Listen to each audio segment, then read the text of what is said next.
மாதமட்டி ரங்கராஜ் தன்னுடைய 2வது கணவர்னு சொல்லிக் கொள்ற ஜாய் கிறிசல்டாவுக்கு இன்னைக்கு குழந்தை பிறந்திருக்காங்க. அந்த விஷயத்த இன்ஸ்டா பேஜ்ல ஷேர் பண்ணியிருக்காங்க ஜாய் கிறிசல்டா. மாதமட்டி ரங்கராஜுக்கும் ஜாய்க்கும் திருமணமான போட்டோவை சில மாதங்களுக்கு முன்னாடி தான் ஜாய் கிறிசல்டா வெளியிட்டிருந்தாங்க. அதோட தான் கர்ப்பமா இருப்பதாகவும் போஸ்ட் போட்டிருந்தாங்க.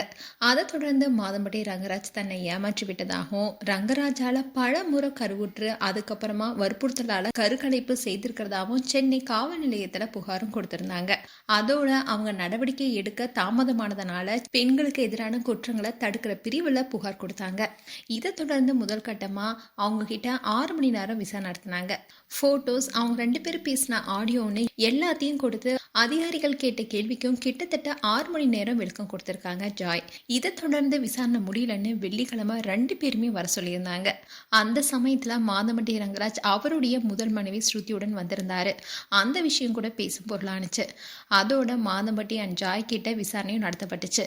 அதுக்கப்புறமா சமீபத்தில் ஒரு விசாரணை நடத்தப்பட்டுச்சு. அதில் ஜாய் அண்ட் மாதமட்டி 2 பேருமே நேருக்கு நேர் பேசியிருக்காங்க.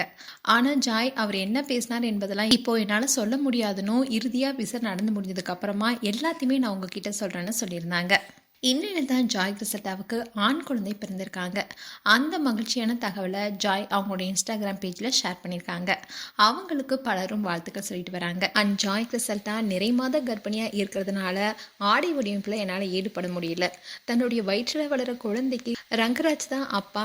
நான் கர்ப்பிணியாக இருக்கிறதுனால என்னுடைய மருத்துவ செலவு, வீட்டு வாடகை அண்ட் இதர செலவுக்காக மாதம் 6,50,000 ரூபாய் பராமரிப்பு செலவு தொகையை ரங்கராஜ் வழங்க உத்தரவிடணும்னு கோரிக்கையும் வச்சிருக்காங்க.